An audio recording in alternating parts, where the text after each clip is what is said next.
itu yang apa namanya jadi tour guide-nya itu katanya sih kuncennya. Ya, lu mau punya indera keenam, lu mau nggak punya indera keenam gitu, katanya lu akan pasti lihat. Jadi segitiga kan gini nih. Nah di atas sini tuh ada bangunan kecil setahu gua. Kalau lu lihat di bangunan itu jendelanya nanti katanya ada si kuntilanak lah di situ tuh ngumpul.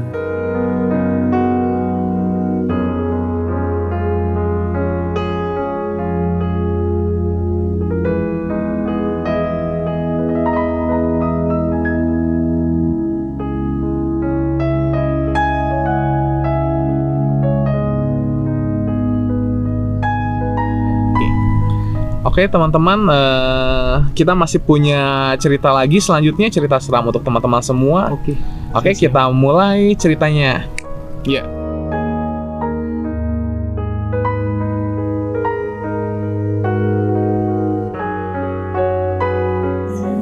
Oke. Jadi ceritanya yang di Lawang Sewu ini diceritakan sama sepupu gua yang lagi main itu ke rumah. Ini gue nggak tahu dia bener atau enggak ya, tapi diceritakan bahwa di Lawang Sewu itu ada wisata yang enggak apa ya bilangnya malam-malam ya. Dan konon katanya menurut cerita sepupu gue lagi itu yang apa namanya jadi tour guide-nya itu katanya sih kuncennya. Nah wisatanya apa aja sih kalau malam-malam? Jadi dibilangnya tuh bisa ngelihat yang si makhluk astral itu coy. Jadi ngeri ya. Lu mau punya indera keenam, lu mau nggak punya indera keenam gitu, katanya lu akan pasti lihat. Jadi dia ceritalah mengenai cerita yang dia dengar juga gitu mengenai apa namanya ada orang yang jalan-jalan malam-malam itu. Terus ya gue dengerin, gue nyimak sampai dia cerita ada satu tempat di Lawang Sewu yang posisinya tuh agak atas dan dia bisa ngelihat. Jadi setahu gue ya, itu Lawang Sewu tuh kalau nggak salah bentuknya kayak segitiga gitu. Nah, yang segitiga nutup gitu. Jadi segitiga kan gini nih. Nah di atas sini tuh ada bangunan kecil setahu gue. Kalau lihat di bangunan itu jendelanya nanti katanya ada si kuntilanak lah di situ tuh ngumpul katanya. Terus dia lihat katanya ada yang paling kuat apa yang paling gimana gitu, warnanya merah gitu. Terus dia juga sepupu juga cerita katanya kalau misalnya salah satu dari rombongan itu melihat atau ya misalnya lu ngelihat, lu nggak boleh ngomong apa-apa gitu, lu nggak boleh ngomong atau nunjuk-nunjuk gitu tuh nggak boleh, karena walaupun ada satu orang yang lambat yang nggak bisa lihat, nanti lama-lama dia bisa lihat juga katanya gitu. Entah gimana, gue pengen ngeliat gitu. Waktu itu tuh zaman-zamannya Dunia Lain. Dunia Lain yang botak-botak itu ya? Iya. Nah, terus gue nonton dan gue tuh pengen mengalami apa yang gue tonton di Dunia Lain itu. Waktu itu kan ada episode mengenai Lawang Sewu juga tuh, dan lumayan kenceng juga tuh videonya, karena kelihatan jelas. Nah itu gue tuh pengen banget. Gue bilang sama kakak sepupu gue, lu mau dong kesana, ya gampang, kumpulin duit aja gini-gini dah. Terus nggak berapa lama dia pun balik dan gue masih memikirkan hal itu. Gue masih pengen banget, masih berhasrat banget pengen kesana dan pengen lihat gitu kan.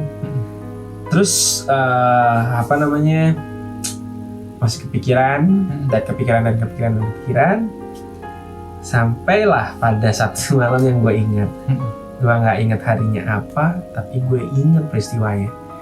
Jadi di kamar gue itu pintunya itu hordeng. Jadi kita nggak daun pintu kayu gitu, nggak, kita hordeng. Terus gue tidur di kamar atas dan posisinya tuh di kamar atas tuh hampir sama kayak lantai atas dan lantai bawah itu hampir sama gitu. Jadi ada ruang tengahnya, ada ruang buat nontonnya. Hanya saja yang kalau di ruang atas itu dia lebih kecil. Jadi posisinya gue tidur. Jadi gue nggak tahu kalian bisa ngebayangin atau enggak. Mudah-mudahan dengan gambaran gue kalian bisa ini ya. Jadi ini ibaratnya ini adalah pintunya nih, pintu, dan ini ruang tengah gitu. Ini kamar gue ya berarti kan. Tempat tidur gue persis seperti ini. Jadi ini hordengnya. Nah ini kepala gue di sebelah sini, kaki gue di sebelah sini. Dan itu tuh agak-agak pokoknya intinya gue bisa ngeliat ke hordeng lah gitu ya. Kalau gue ngeliatnya begini gitu, kalau gue ngeliat ke arah kaki gue kan ngeliat hordeng. Nah pada saat kejadian itu gue kembali lagi gue merasakan suasana yang sangat mencekam lagi. Posisinya gue tidur tiba-tiba, kok tiba-tiba gue ngerasa ada yang aneh, gue ngerasa ruangannya jadi aneh juga.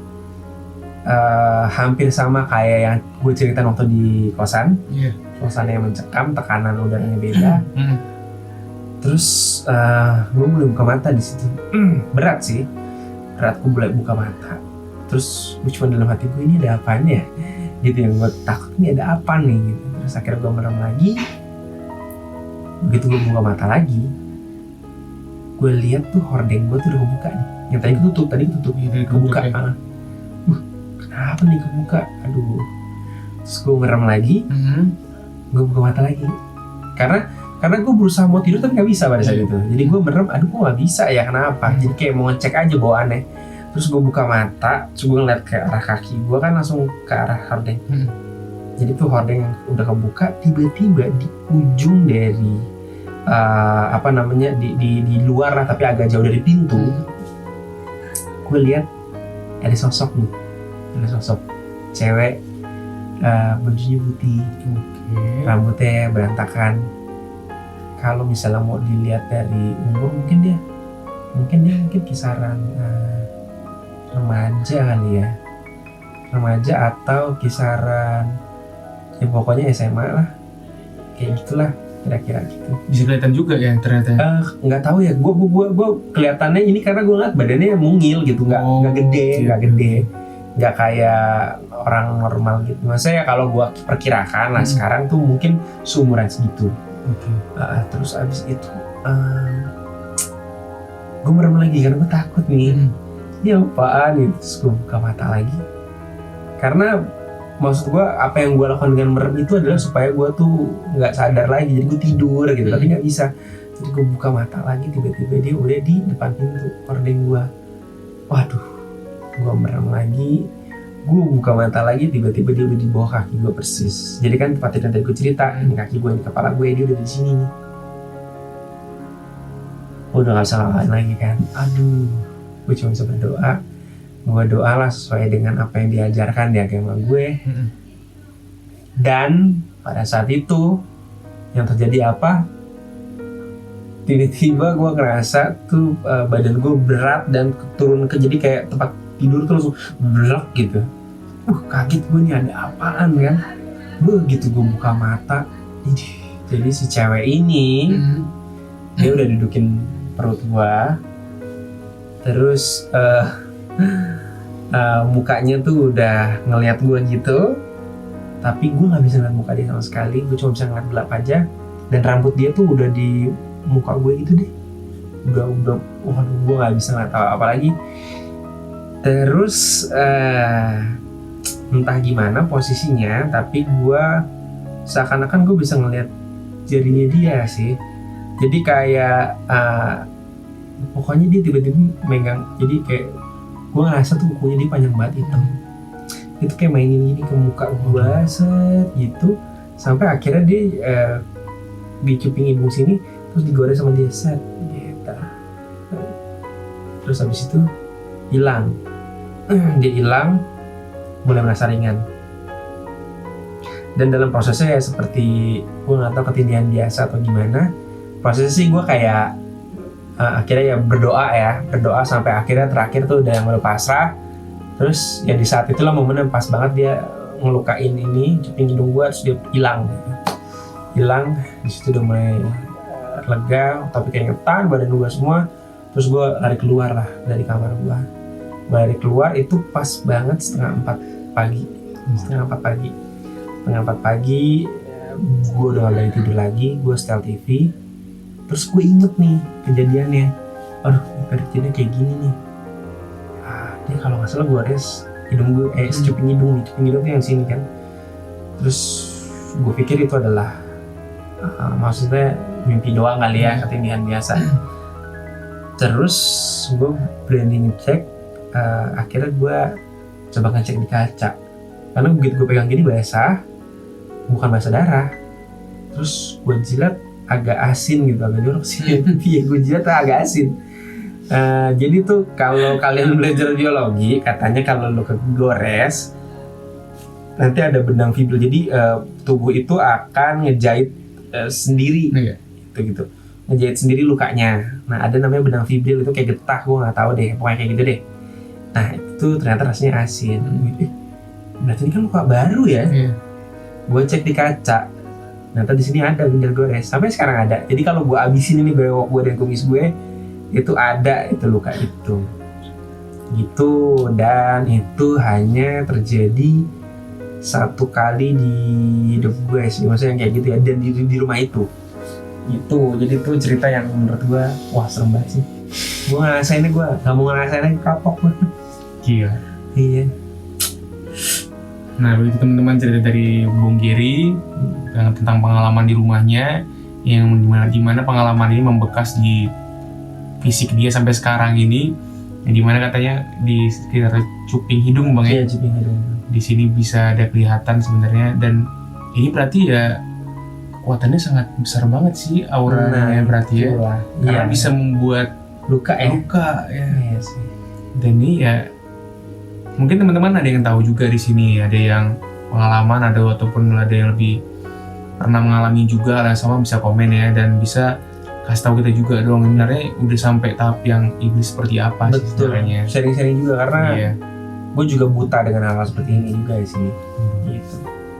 Nah, untuk video kali ini untuk pengalaman Bung Giri sendiri bisa sampai di sini aja. Untuk teman-teman sekalian, apabila nanti ingin mengkomentari video ini apakah menarik atau enggak, silakan nanti komentar di bawah. Kalau misalnya nanti angka 1 itu menandakan bahwa sebenarnya itu adalah cerita kurang menarik, tapi kalau misalnya nanti sampai 5 berarti itu cerita yang menarik, gitu teman-teman. Jadi masukan teman-teman juga berarti bagi konten YouTube kita yang betul. Terima kasih Bung Giri ya, udah memberikan informasi ataupun sharing-sharing cerita di Horben TV ini. Terima kasih Bung Giri. Nanti ditunggu untuk cerita berikutnya. Dadah semua.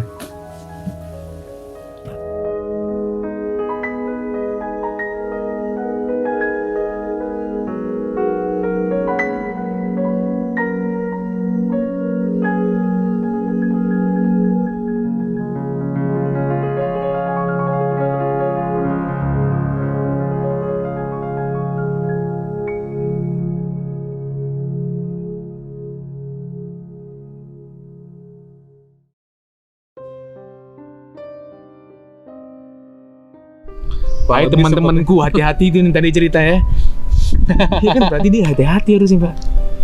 Tapi memang tadi ceritanya udah pindah dia ya sekarang ya. Udah pindah kamar, tapi masih di kosan yang sama sih. Masih kosan yang sama, tapi udah pindah berarti udah nggak ada gangguan apapun ya.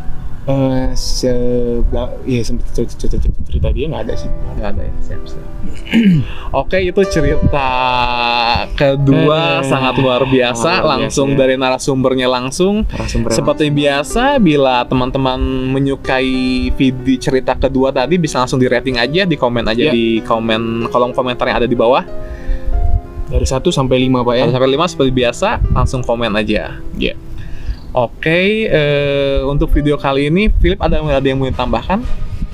Enggak sih, tapi mungkin kita akan langsung banyak ini, akan membanyak video-video. Betul. Untuk menemani semua di layar kaca YouTube kita semuanya. Biasanya kita uploadnya kalau nggak malam Minggu atau malam Senin biasanya. Iya, malam Minggu atau malam Senin. Jangan lupa kalian nanti diikutin kita di Instagram kita juga. Betul. Ada saya itu di Instagram saya Matthews Frank Philip, nanti di bawah mungkin ya, bapak nanti di atas ya. Ada ya. Timothy Cristofani. Dan nanti punya juga channel YouTube juga, tapi ya masih main-main lah, bercanda juga Matthews Frank Philip. Oh, bapak juga punya kan? Ada. Nanti kita di akhir video nanti kita tampilkan channelnya. Oke, untuk video kali ini sampai di sini. Bila teman-teman suka dengan video ini bisa berikan like, dan bila teman-teman yang lain suka juga dengan video bisa di share juga, dan yang belum subscribe bisa subscribe Ya. Dan nyalakan lonceng yang di atas sehingga bila kita meng-upload video yang baru, teman-teman yang lain bisa mendapatkan langsung notifikasinya. Baiklah, untuk kali ini kita akan pamit undur diri. Saya Timothy. Saya Philip, kita dari Horbeng TV. Pamit undur diri. Bye. Bye.